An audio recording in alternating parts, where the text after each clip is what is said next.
আসসালামু আলাইকুম গাইস, দেখতেছেন আমার মুরগি হাঁস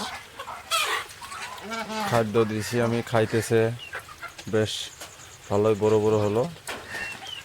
তো ওই দিন আমি বলছিলাম গারোপাড়া থেকে কয়টা আরো মুরগি নিয়ে আইছি। তো আজকে ওগুলো দেখায় আপনাদেরকে, দেখে থাকি। তো এই যে সেই মুরগিগুলো আনা হচ্ছে, এগুলো হয় ভিতরে রাখছি নতুন মুরগি। সারমো একটু পরে, 2-4 দিন যাওয়ার পরে সারমো।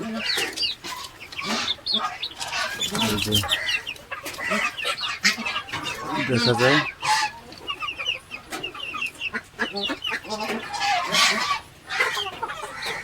চাউল দিছে আমি এই জায়গায় ওরা খাবো।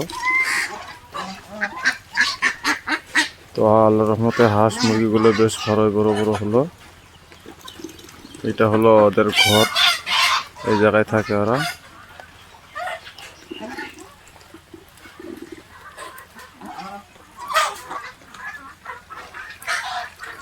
হায় হায় হায় হায় হায় হায়।